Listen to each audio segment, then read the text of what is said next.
فوراً ایک اشکال ہوتا ہے، اے اللہ یہ جنت ملے گی کب؟ قرآن کیسے انسان کی نفسیات کو جانتا ہے نا. ہم تو مر کے مٹی ہو کے ختم ہو جاتے ہیں، یہاں تو ہمیں کوئی جنت ونت نظر نہیں آتی. تو قرآن کیا کہتا ہے؟ اس وقت ملے گی جب دوبارہ زندہ ہوگے. انسانی عقل کہتی ہے دوبارہ زندہ کیسے ہوں گے بھائی، قبروں میں تو ہڈیاں ختم. قرآن آگے دلیل دیتا ہے وَلَقَدْ خَلَقْنَا الْإِنسَانَ مِنْ سُلَالَةٍ مِّن طِينٍ. اللہ کہتے ہیں ہم نے تمہیں بنایا کیسے، اس پروسیس کو تو دیکھو. مٹی سے اسپم بنتے ہیں. ماں اور باپ گوشت کھائیں گے یا سبزیاں کھائیں گے، یہی ہوتا ہے نا. وہ سبزیاں کہاں سے نکلی ہیں بھائی؟ جو ماں اور باپ جس سے ایگز بنتے ہیں اور اسپم بنتے ہیں وہ کس خوراک سے بنتے ہیں نا. وہ خوراک یا تو گوشت ہوگی یا سبزی ہوگی. سبزیوں میں آلو ہے، پیاز ہے، ٹماٹر ہے، پالک ہے، جو بھی ہے، گوبھی ہے. آپ زمین کو کھودتے ہو، اس میں کیا آلو پیاز ٹماٹر نظر آتا ہے آپ کو؟ اتنا سا بیج ہوتا ہے. اس بیج میں ایک سافٹ ویئر انسٹال ہوتا ہے جس کا کام یہ ہوتا ہے، اگر وہ خربوزے کا بیج ہے اس میں ایک سافٹ ویئر ہے جس کا کام صرف زمین، گوبر، پانی، مٹی کو میسج دینا ہے کہ اس دفعہ گوبر، پانی، مٹی کے ملاپ سے خربوزہ بنانا ہے. وہ صرف اس کے لیے رکھا ہوا ہے. وہ بیج خربوزہ ہے نہیں، تبھی وہ بیج تو ختم ہو چکا ہوتا ہے تھوڑے دنوں میں. آم کی گٹھلی زمین کو میسج دیتی ہے کہ پانی ملے گا، دھوپ ملے گی تو کیا بننا ہے؟ آم. وہ مٹی ہے جس کو ایسے خوبصورت مراحل سے گزار کر ہمارا رب انار، آم، خربوزے، انگور بناتا ہے. اور گوشت جب کھاتے ہیں تو وہ گوشت بھی جانوروں نے زمین کی چیزوں کو کھا کے، وہ بھی کس سے؟ اسی سے تو گوشت بنتا ہے. مٹی ہے، قرآن کہہ رہا ہے جو اتنے پروسیس سے گزارتا ہوں. سب سے پہلے مٹی کے خلاصے سے تمہیں میں کیا کرتا ہوں؟ تمہیں میں نے بنایا. ثم جعلناہ نطفۃ، پھر میں نے اس کو نطفہ بنایا، اسپم بنایا. اسی خوراک کے ذریعے کیا بنتا ہے؟ باپ کے جسم میں، مرد کے جسم میں اسپم بنتے ہیں جس کو قرآن نطفہ کہہ رہا ہے. فی قرار مکین، اس کو ماں کے رحم میں ایک مضبوط ٹھکانہ دیتا ہوں میں. آپ نیٹ پہ سرچ کریں، ایک قطرے میں ملینز جرمز ہوتے ہیں، ملینز، جو خوردبین سے نظر آتے ہیں لیکن اور اتنے دھاگے جیسے. لیکن اللہ کہتے ہیں ماں کے رحم میں اس کو زبردست ایسا پاورفل ٹھکانہ دیتا ہوں کہ ٹس سے مس نہیں ہوتا، ہل نہیں سکتا وہ اپنی جگہ سے. جب کروڑوں اسپم میں سے ایک اسپم کامیاب ہوتا ہے نا ماں کے بیضے میں، انڈے میں جانے میں، تو ایسا اس کو مضبوط ٹھکانہ دیتا ہوں. ثم خلقنا النطفۃ علقۃ، جیسے ہی اس کو ٹھکانہ ملتا ہے اس منی کے قطرے کو میں خون کے لوتھڑے میں تبدیل کر دیتا ہوں. یہ پروسیس کتنا عجیب ہے، لیکن ہمیں عجیب کیوں نہیں لگ رہا؟ اس لیے کہ ہم اپنی آنکھوں سے ہوتا ہوا دیکھ رہے ہیں. ورنہ مٹی سے منی بنانا، منی کو پھر خون میں تبدیل کر دینا. پھر اللہ کہتے ہیں فَخَلَقْنَا الْعَلَقَةَ مُضْغَةً، اسے پھر گوشت میں تبدیل کرتا ہوں، لحم میں. پھر فَخَلَقْنَا الْمُضْغَةَ عِظَامًا، اسی میں ہڈی پیدا کرنا شروع کر دیتا ہوں. گوشت سے کیا بن رہی ہے؟ ماں کے پیٹ میں ہڈیاں بن رہی ہیں. فَكَسَوْنَا الْعِظَامَ اللَّحْمَ، اس ہڈیوں کے ڈھانچے پر خوبصورت گوشت چڑھا دیتا ہوں. ایک عجیب سی چیز نہیں نکلتی بس گوشت ہڈی بن کے، پراپر پورا انسان بنتا ہے. اسی منی سے اس کا دماغ بن رہا ہے. جب ماں روٹی کھا رہی ہے، کھانا کھا رہی ہے، اس بچے کا برین بن رہا ہے.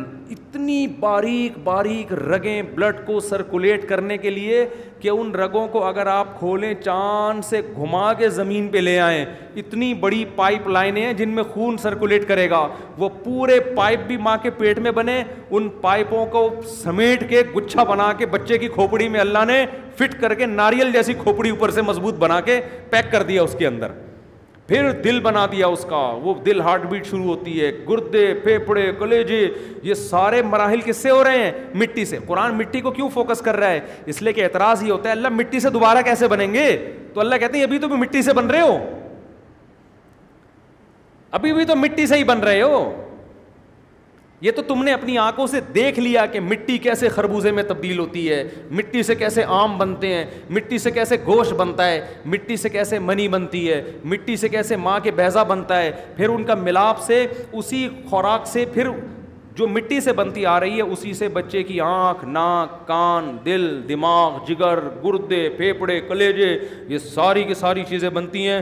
قرآن کہتا ہے ثم انشأناہ خلقا آخر، پھر ایک بالکل الگ تخلیق بنا دیتے ہیں. نخرجکم طفلا، بچہ بنا کے تمہیں ماں کے پیٹ سے باہر نکال دیتے ہیں ہم.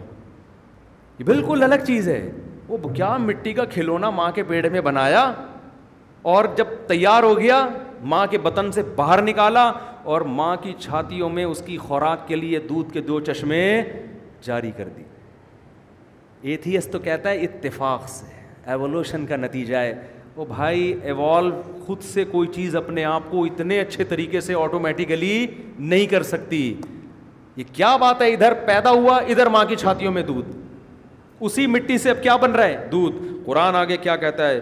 ثم انکم بعد ذلک لمیتون، یہ پورا پروسیس ہوتا ہے، پھر تم جوان ہوتے ہو، کھاتے ہو، پیتے ہو، اس کے بعد پھر تم دوبارہ مر جاتے ہو، مٹی ہو جاتے ہو. اب تم کہتے ہو دوبارہ کیسے اٹھیں گے؟ قرآن کہتا ہے ثم انکم یوم القیامۃ تبعثون، کوئی مسئلہ نہیں ہے جو اتنے سارے پروسیس سے گزار کے مٹی بنا سکتا ہے وہ اس عمل کو ریورس کر کے دوبارہ انسان بنا سکتا ہے، دوبارہ بنا کے کھڑا کر دے گا اپنے سامنے. سورہ حج میں اس مضمون کو اللہ نے اور انداز سے بیان کیا. یا ایھا الناس، ہے لوگو اگر تمہیں شک ہے کہ میں کیسے بناؤں گا، فَإِنَّا خَلَقْنَاكُم مِّن تُرَابٍ، دیکھو مٹی سے بنایا، ثُمَّ مِن نُطْفَةٍ، اس مٹی کو منی بنایا، ثُمَّ مِن عَلَقَةٍ، اسے خون بنایا، ثُمَّ مِن مُضْغَةٍ، پھر اسے گوشت بنایا. وہاں اللہ ثم کر کے پھر یہ ثم کیوں بیان کیا جا رہا ہے؟ 2 مراحل میں بڑا فرق ہے. اللہ کہہ رہے ہیں پھر اس کے بعد یہ ایک نیا کام ہوا ہے، پھر یہ ایک نیا کام ہوا، پھر یہ ایک نیا کام ہوا. سارے نئے نئے کام ہوتے ہوتے تم بچے بن کے ماں کے پیٹ سے باہر آ گئے. پھر ایک نیا کام ہوا، تمہیں جوانی کی دہلیز تک پہنچایا. پھر ایک نیا کام ہوا، تمہیں بڑھاپے کی طرف پہنچایا. لِكَيْ لَا يَعْلَمَ مِن بَعْدِ عِلْمٍ شَيْئًا، سب کچھ جانتے بوجھتے ہوئے بھی سب کچھ بھول چکے ہوتے ہو. تو قرآن کیسے دلائل دے رہے کہ جو خدا یہ کر سکتا ہے اس کو تم کہتے ہو یہ آٹومیٹیکلی ہو گیا. آٹومیٹیکلی تھوڑی ہو گیا، کوئی کر رہا ہے یہ. تو جو یہ کر سکتا ہے وہ دوبارہ کیوں پیدا نہیں کر سکتا؟ آگے قرآن کہتا ہے وَأَنزَلْنَا مِنَ السَّمَاءِ مَاءً، پھر ایسے پیدا کر کے چھوڑا نہیں، آسمان سے ایک اندازے کے حساب سے پانی برستا ہے. فَأَسْكَنَّاهُ فِي الْأَرْضِ، تمہیں ضرورت تھی ہم زمین میں اس کو محفوظ کر دیتے ہیں.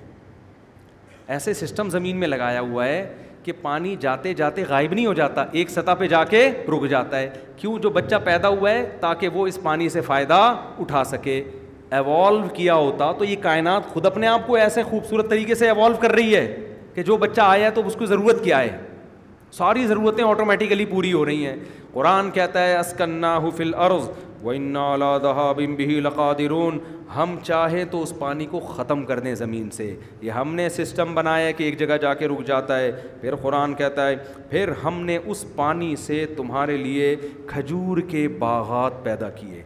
پانی مٹی گوبر کے ملاپ سے کیا بن رہا ہے بھائی؟ کھجور کے باغات، وَأَعْنَابٍ، انگور کے باغات، وَشَجَرَةً تَخْرُجُ مِن طُورِ سِيْنَاء، اور زیتون کا درخت پیدا ہوتا ہے.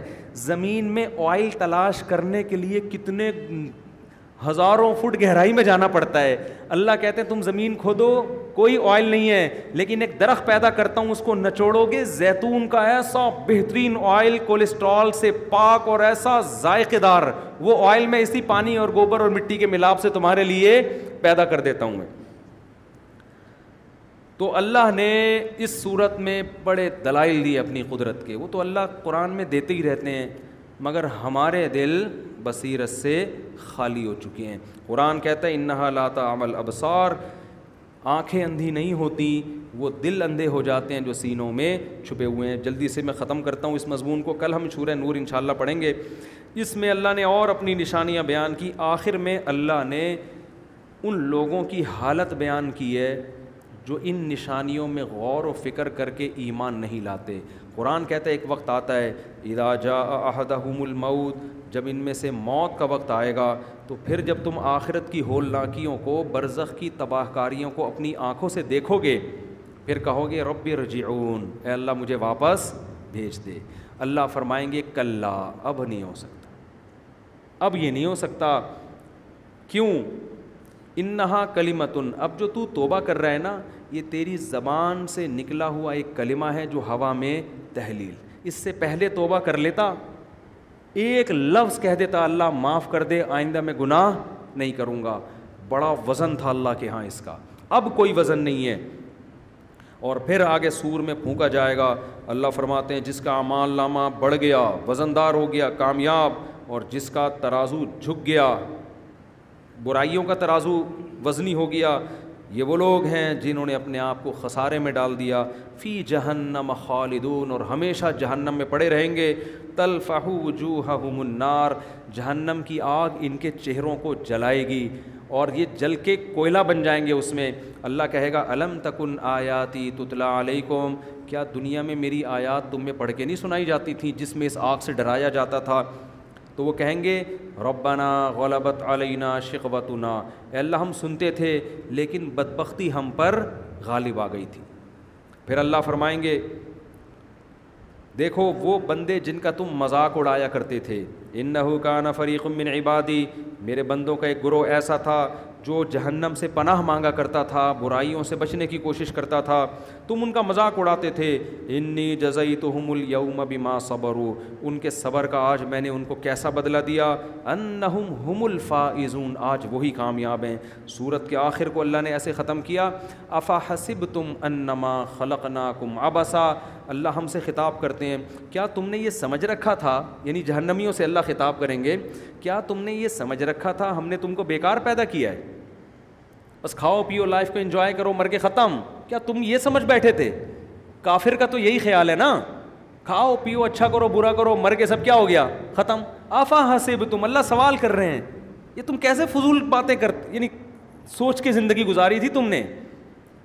افحسبتم، یہ سوچا تھا تم نے، انما خلقناکم عبثا، کہ تو ہم نے تم کو بیکار پیدا کیا، وانکم الینا لا ترجعون، اور تم ہماری طرف نہیں لوٹائے جاؤ گے. نہیں لوٹایا جانا اس کی علامت ہے آپ اپنے آپ کو کیا سمجھتے ہو؟ بیکار، جس کا کوئی مقصد نہیں ہے. کافر سے پوچھے نا کیوں پیدا ہو گیا نا، ویسے ہی ہوگا، اتفاق سے ہوگا تو جو مرضی کرو. اللہ کہتے ہیں فتعال اللہ الملک الحق، جو حق بادشاہ ہے وہ اس عیب سے پاک ہے کہ ایسے ہی پیدا کر دے. تو یہ سورہ مومنون کا خلاصہ میں نے آپ کے سامنے پیش کیا. بھائی عقل مندی، میں تو جب یہ آیتیں پیش کرتا ہوں حقیقت ہے کہ میرے دل میں شاید آپ سے بھی زیادہ خوف پیدا ہو رہا ہوتا کہ میں اتنا بیان کر رہا ہوں، میں عمل میں کتنا اتر رہا ہوں اس. اللہ تو سب سے پہلے ہم سے پوچھے گا نا. تو مجھے یہ آیتیں پڑھ کے بہت خوف آتا ہے کہ اللہ نے ہم پر حجت تمام کر دی ہے. ہمارے پاس قیامت کے دن اللہ کے سامنے اپنی برائی کو اچھا ثابت کرنے کے لیے کوئی عذر موجود نہیں ہے. کوئی بھی گناہ ہماری زندگی میں ہے، ہم قیامت میں یہ نہیں کہہ سکتے مجھے پتہ نہیں تھا. اتنے اچھے انداز سے اللہ نے سمجھا دیا، ہر لحاظ سے سمجھا دیا. اب آخر میں اللہ نے یہی بتایا ہے کہ جب موت کا وقت آئے گا نا اور پھر توبہ کرو گے تو کلا کا مطلب کیا ہے؟ ہرگز نہیں. کلا ایک تلوار ہے، اب نہیں سنوں گا میں، اللہ کا قاعدہ ہے. سننی ہوتی تو فرعون کی سن لیتا نا اللہ. فرعون نے ڈوبتے ہوئے صرف یہ نہیں کہ ایمان لے کر آیا، بڑی ڈیٹیل میں ایمان لے کر آیا، تفصیل کے ساتھ. کیا کہتا ہے؟ آمنتو، صرف اتنا کہہ دیتا نا، کہنا چاہیے تھا نا کہ میں اللہ پہ ایمان لے آیا. سب سمجھ جاتے ہیں نا فرشتے کے کیا کہنا چاہ رہا ہے، لیکن نہیں، اتنی ڈیٹیل میں ایمان لے کر آ رہا ہے. ساری زندگی حضرت موسیٰ کو ستاتا رہا. ڈوبتے ہوئے کیا کہہ رہا ہے؟ آمنتو، میں ایمان لایا، انہو، کہ بات یہ ہے، تفصیل سے بتا رہا ہوں میں کس طرح کا ایمان لے کر آیا ہوں. لا الہ الا الذی، کوئی معبود نہیں ہے سوائے اس معبود کے، آمنت بھی بنو اسرائیل، جو اس بنی اسرائیل کا خدا ہے. بالکل متعین کر رہا ہے.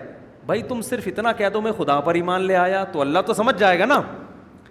پہلے مجمل مبہم ایمان لانے کے لیے بھی تیار نہیں تھا، کہہ رہے انا ربکم الاعلی، میں سب سے بڑا ہوں. اور اب بڑی ڈیٹیل سے ایمان لے کر آ رہا ہے کہ اے اللہ میں ایمان لا رہا ہوں، یہ جو بنی اسرائیل میری غلام قوم ہے نا، یہ جس کو خدا مانتی ہے میں اسی کو خدا مانتا ہوں، صرف وہی ہے، اس کے علاوہ کوئی بھی نہیں ہے. پہلے اجمالی ایمان لے آتا، مان لیا جاتا. اب بڑی ڈیٹیل بیان کر رہا ہے، لیکن اللہ فرماتے ہیں آل آنا، اب نا نا نا، وقد عصیت قبل، اس سے پہلے تو میری نافرمانی کرتا رہا ہے، فَالْيَوْمَ نُنَجِّيكَ بِبَدَنِكَ، اب تو تجھے عذاب بھی ہوگا، جس کا قرآن بیان کرتا ہے کہ یعرضون علیہا غدوا وعشیا، قرآن کہتا ہے فرعون کو اور اس کے درباریوں کو صبح اور شام آگ میں جلایا جاتا ہے، برزخ میں یہ عذاب ہو رہا ہے۔ آپ کو فرعون کی لاش مصر میں نظر آتی ہے، لیکن قرآن کہہ رہے اس پر گزر کیا رہی ہے، صبح بھی آگ میں جلایا جاتا ہے اور شام کو بھی۔ وَيَوْمَ تَقُومُ السَّاعَةُ، اور جس دن قیامت قائم ہوگی، ادخلوا آل فرعون اشد العذاب، ہم حکم دیں گے اس سے بڑے عذاب میں فرعون اور اس کے ماننے والوں کو ڈال دو۔ تبھی تو قرآن کہتا ہے فرعون خود بھی تباہ ہوا اور اپنے ماتحت جو درباری تھے نا، جو اس کو فالو کر رہی تھی پوری قوم، ان کو بھی برباد کر دیا۔ فَأَوْرَدَهُمُ النَّارُ، ان کو بھی آگ میں ڈلوا دیا۔ اپنے بڑوں کو اتنا بڑا مانو جتنا افورڈ کر سکتے ہو۔ اپنے جو سیاسی لیڈر ہیں نا، ان کی اتنی تعریفیں کیا کرو جتنا، ابھی کچھ دن پہلے ایک صاحب ایک سیاسی لیڈر کی تعریف کرے، میں نے کہا اس نے اتنے قتل کیے، اس نے یہ کیا، اس نے وہاں آگ لگوائی، اس نے ایک ٹارچر سیل وغیرہ، اتنی، میں نے کہا یار یہ اتنے جرائم کیے ہیں، جن کے گھروں سے جنازے اٹھے ہیں، ان کی پکار کو سنو، کہہ رہے ہیں لیڈر تو صرف وہی ہے، لیڈر تو وہی ہے۔ میں نے کہا ٹھیک ہے، میں دعا کرتا ہوں اللہ قیامت میں آپ کا حشر اسی کے ساتھ کرے۔ کہہ رہے نہیں حشر اس کے ساتھ، دعا مانگو نا، میں دعا نہیں بھی مانگوں نا، آپ تعریفیں کر رہے ہو، حشر آپ کا اسی کے ساتھ ہوگا۔ تو آپ چاہے کوئی بھی تنظیم ہو، اپنے لیڈر کو اتنا فالو کرو، اتنی تعریفیں کرو جتنی قیامت کے دن افورڈ، میں نہیں کہہ رہا تعریفیں نہ کرو، آپ اتنی کرو جس کی ذمہ داری قیامت کے دن اٹھا سکو۔ ایسا نہ ہو اللہ اسی کے ساتھ دھکیل دے تمہیں، جاؤ یہ ہزاروں انسانوں کا قاتل تھا، تم کہتے تھے لیڈر تو یہی ہے، جاؤ اس کے ساتھ تم بھی اس جرم میں شریک ہو برابر کی۔ قومیت اور عصبیت ہمیں قیامت کے دن اللہ کے عذاب سے نہیں بچا سکتی۔ میں اگر اردو بولتا ہوں، مجھے میرا اردو بولنا قیامت میں اللہ کے عذاب سے نہیں بچائے گا۔ میں اگر پشتو بولتا ہوں، مجھے میرا پشتو بولنا، پٹھان ہونا قیامت میں اللہ کے عذاب سے نہیں بچائے گا۔ میں اگر پنجابی بولتا ہوں تو مجھے میرا پنجابی ہونا قیامت میں اللہ کے عذاب سے نہیں بچائے گا۔ بھائی کی زبان بولتا ہوں، میں اگر بلوچ ہوں، میں اگر ہند کو ہوں، یہ قومیں مجھے نہیں بچائیں گی۔ مجھے بچانے کے لیے اللہ نے جو قانون بیان کیا وہ اس کتاب میں ہے، اس کے علاوہ اللہ کے ہاں کامیابی کا کرائٹیریا اور کوئی نہیں ہے۔ تو اپنے سیاسی لیڈروں کو نا ایک حد تک تعریف کیا کرو جتنی قیامت کے دن افورڈ کر سکو۔ میرے سامنے جب کوئی کہہ رہا ہوتا ہے نا، میں کہتا ہوں اللہ کرے تیرا حشر اسی کے ساتھ ہو قیامت، پھر ایک دم اس کے ضمیر سے آواز آتی نہیں بھائی وہ اس کو بھی پتہ ہوتا ہے اس کا ٹھکانہ اچھا پتہ ہوتا ہے، صرف دنیاوی مفاد میں، قوم پرستی میں اپنے لیڈروں کی تعریف کر رہے ہوتے ہیں۔ قوم پرست، قوم سے محبت ہونا بری بات نہیں ہے، قوم پرست ہونا بری بات ہے۔ قوم پرستی کا، اگر قوم پرستی کا صحیح مطلب بھی ہو سکتا ہے، اس معنی میں قوم پرستی بری چیز نہیں ہے، لیکن قوم پرستی کا مطلب یہ ہے کہ غلط چیزوں میں بھی آپ قوم کی حمایت کریں اور دوسری قوم کی اچھائیوں میں بھی اس کی برائی کریں۔ اس کا آپ کو قیامت کے دن حساب دینا پڑے گا۔ تو ہمیں فرعون نظر تو آتا ہے، لیکن قرآن کہہ رہا ہے صبح و شام اسی سے عذاب قبر بھی ثابت ہوتا ہے۔ اور یہ جو لوگ کہتے ہیں جن کو قبر میں دفناتے نہیں کیسے عذاب ہوتا ہے، تو اللہ تو کہہ رہے ہیں فرعون کو نہیں دفنایا، اس کا جسم محفوظ ہے، پھر بھی اس کو ہو رہا ہے۔ تو قبر کے عذاب کے لیے قبر میں دفن ہونا ضروری نہیں ہے۔ پانی میں مرو گے، اندر اللہ آگ قائم کر دے گا، اندر اللہ آگ قائم کر دے گا۔ تو قبر کے عذاب سے پناہ مانگنی چاہیے اور ان احمق اور بیوقوف لوگوں کے اعتراضات کی طرف توجہ نہیں دینی چاہیے۔ اللہ تعالیٰ